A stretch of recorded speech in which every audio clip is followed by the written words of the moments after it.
Matteus 27. Van 12 uur af het daar duisternis oor die hele land gekom.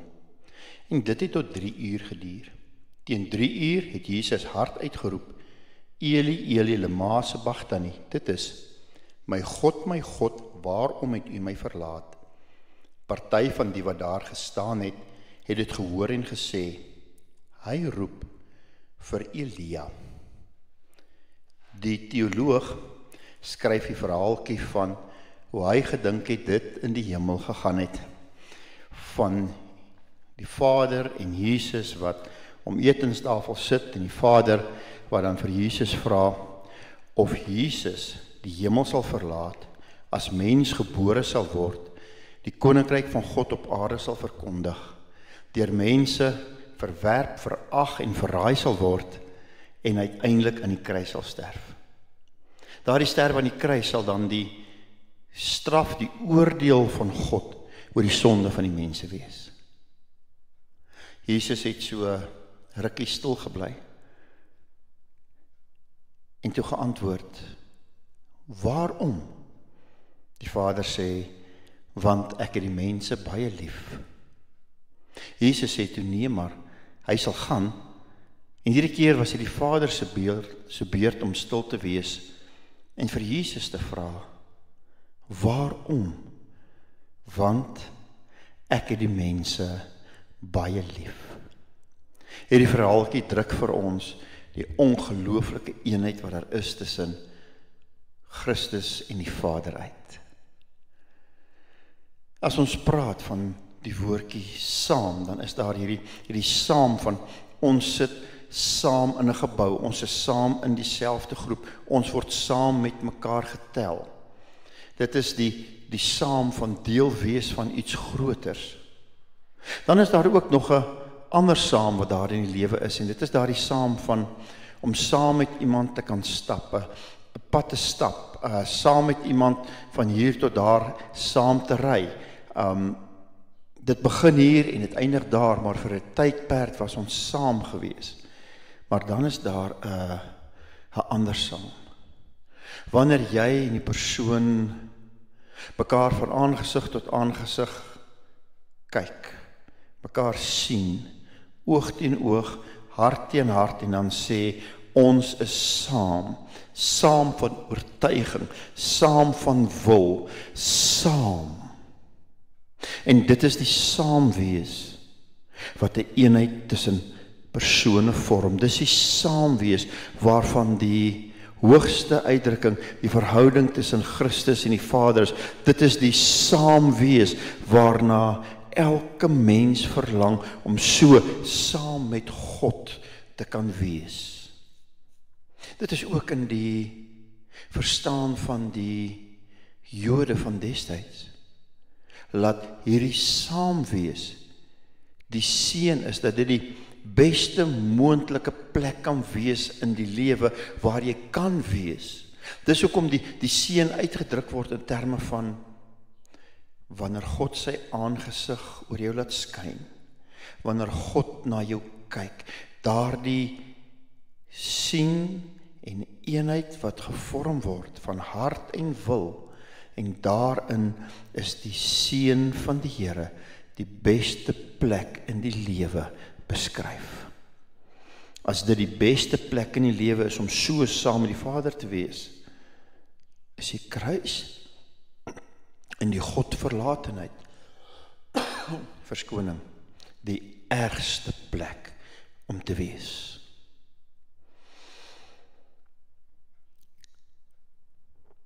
So erg, dat God dit in donkerte hul. Ons moet nie verstaansraamwerke gering ag nie. 'n Verstaansraamwerk gee vir ons 'n manier om iets te verstaan. Kom, nou gee ek vir julle 'n voorbeeld. Verhoudings is byvoorbeeld 'n verstaansraamwerk.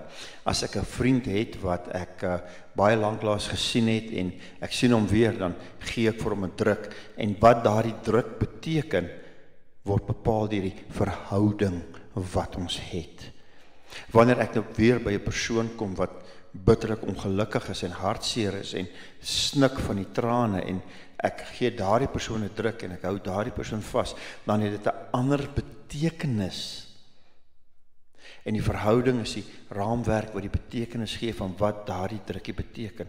En dan kry ek my skoonma, en ek hou nie baie van my skoonma nie, maar as sy kom groet my, dan gee ek haar daarom so druk en ek gaan verby, maar daardie verhouding gee betekenis aan daardie drukkie, en dan ontmoet ek die liefde van my lewe, en wanneer ek daardie persoon vashou, wil ek net nooit laat gaan nie, want ek het jou nodig, en ons toekoms is in mekaar verbind, en daardie drukkie word soos 'n houvas, wat nie moet eindig nie.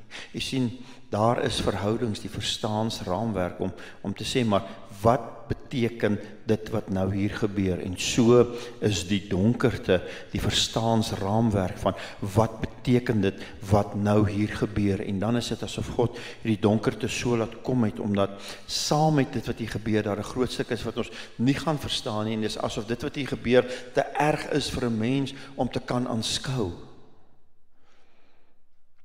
En die donkerte moet jou ten eerste laat verstaan dat dit is nou God wat besig is om hier te werk.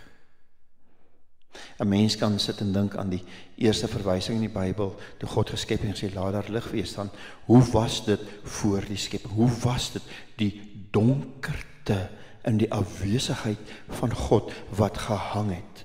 En moenie 'n fout maak nie, hierdie donkerte was ook 'n letterlike donkerte, wat ook deur buite Bybelse bronne vir ons opgeteken is. Daar het 'n donkerte gekom om ons bewus te maak dat dit wat hier gebeur, is nou God wat besig is om te werk. En wat doen God in die donkerte? God se oordeel is besig om voltrek te word. Dis nie die eerste keer wat daar so 'n donkerte oor die aarde gekom het nie. Tydens die plaag in Egipte het daar donkerte oor Egipte gekom. En dit was die 9de plaag, net voor die dood van die eersgeborenes. En dit is hier waar dit herhaal word, net op 'n groter skaal, waar dit daar oor Egipte gegaan het en die vorming van Israel, gaan dit hier oor insluitend van elke mens wat leef, van die donkerte en die eersgeborene van God, die seun van God, die lam van God, wat sterf, sodat jy en ek kan leef. Maar hierdie gedagte van die Pasga, hierdie gedagte van Egipte, is iets wat ons mooi laat dink van waarom Christus juis op hierdie dag gesterf het. Jy weet, die Jode het nog 'n groot fees gehad, eintlik groter as die Pasga, die groot versoendag. En dit het in September plaasgevind, en as die koninkryk van God net gegaan het oor versoening, sou dit dan nie meer gepas gewees het dat die sterwe van Christus met die groot versoendag plaasgevind het nie. Maar nogtans kies Christus juis Pasga, want hy is die paaslam, want dit gaan oor meer as net verlossing. Dit gaan oor die vorming van die koninkryk van God. Dit gaan met wat jou gebeur nadat jy tot verlossing gekom het en jy ook 'n belofte van God ontvang het. Dat jy van die kruis af verder wegbeweeg in die lewe in wat God deur Christus vir jou bestem het. Dan raak ons bewus van ons eie donkerte wat ook oor ons kom.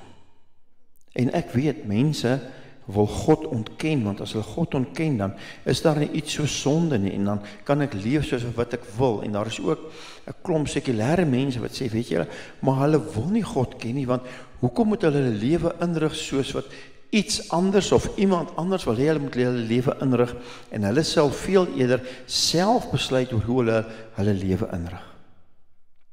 En dan is daar mense en selfs gelowiges dat wanneer hulle oor die sonde praat, dan praat hulle oor die sonde asof dit iets kleins is, asof dit iets makliks is. Asof dit nie 'n werklike effek het nie.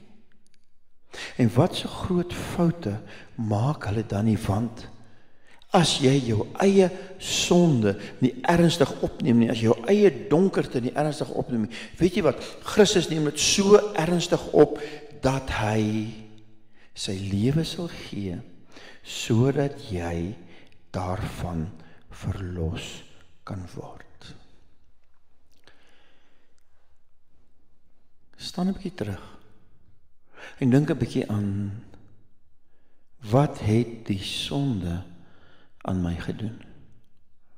En dan gaan jy sien, sonde mors jou lewe op. Vat een van daardie algemene, kom ons vertel maar net 'n klein lintjie en sê, maak dit nou die riglyn van jou lewe.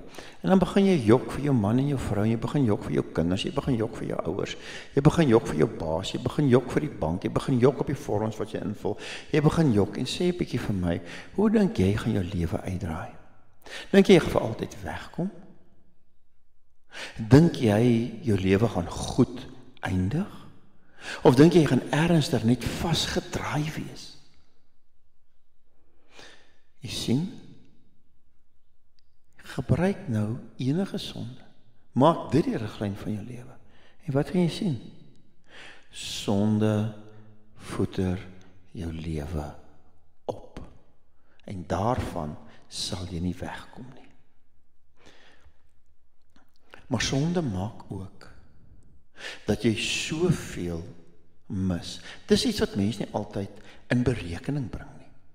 Een van die wonderlike voordele van om in Christus te wees is die belofte wat Christus maak, die belofte van die Heilige Gees wat 'n werklikheid is in die lewe van gelowiges en die toerusting wat hy gee, die wysheid wat hy bring, die innerlike sterkte wat hy bring, die vaardighede wat hy leer, die inspirasie wat hy jou gee. Alles waaruit die gelowige leef, kom uit die werking van die Gees. En nou ewe skielik, omdat jy in sonde vasgevang is, begin jy dit stelselmatig verloor. En raak jou lewe al hoe meer afgesny. En is jy nie eers bewus van die ongelooflike lewenskwaliteit en ongelooflike moontlikhede en potensiaal wat daar vir jou is nie, wat jy in die koninkryk van God verloor. Omdat jy in sonde vasgevang is en nou die werk van die Gees van jou lewe verloor. Toe ons kinders was, het ons altyd gehou as ons gaan swem by 'n pretpark of vir die goeters by waterglyplanke nie, dan staan ons op die waterglyplank, dan kyk ons hoe lank kan ons staan. En dan dink ons staan, maar jy staan nie so 1 of 2 meter, dan val jy en dan vat die waterglyplankie af en dan is jy in die water. En partykeer val jy baie hard. Die sonde plaas jy op so 'n glyplank, maar jy val nie in water nie. Jy val in die greep van die bose. Mense sit en dink, dis die sonde wat 'n mens vashou. Die sonde het 'n meester, en die meester is die bose. En gelowiges durf dit nie uit hulle lewe ontken nie. Want die werklikheid is dat wanneer jy jou voet in die sonde sit, en jy eers enkel diep en dan nie diep gaan, en voordat jy weet, is jy in die greep, nie van die sonde nie, maar is jy in die greep van die bose. En dit is absoluut lewensvernietigend, dis die kenmerk van die bose. Is leuen, verleiding en vernietiging. Die uiteinde daarvan is dood.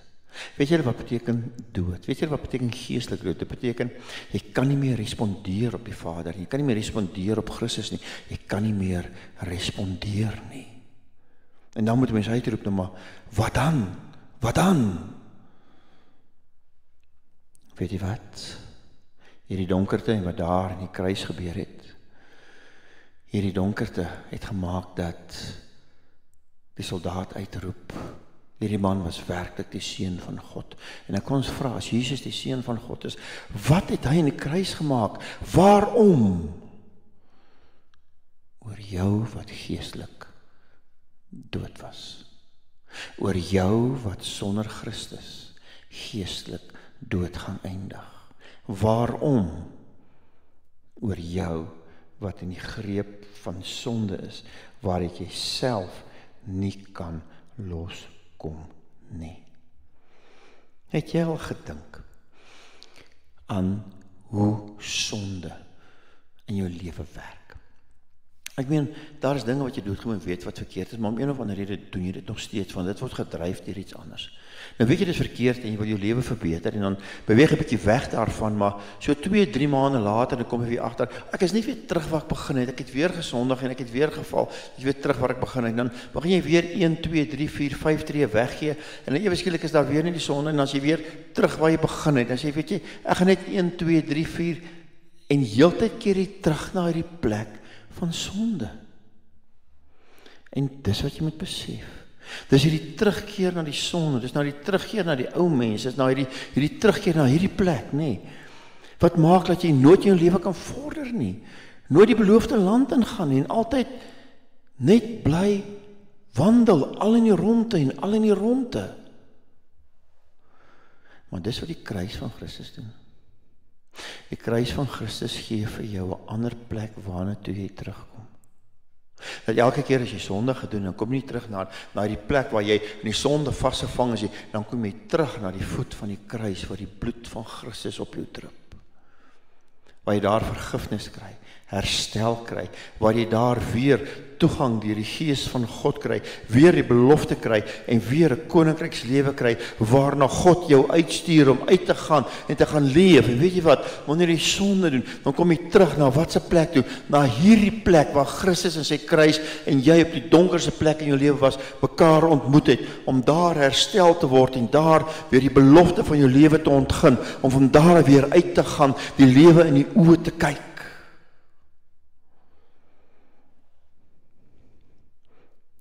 My God, waarom het jy my verlaat? Jy weet, ons dink, dit is net woorde wat Jesus gesê het, dit is nie woorde wat Jesus gesê het nie. Dit is Psalm 22 wat Jesus aanhaal.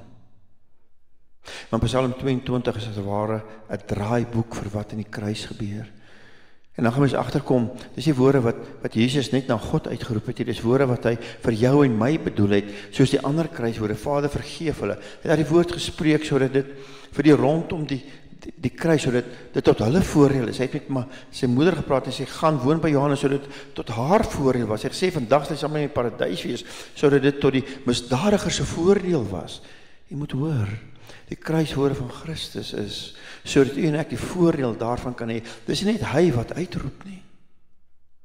Dis net hy wat uitroep nie.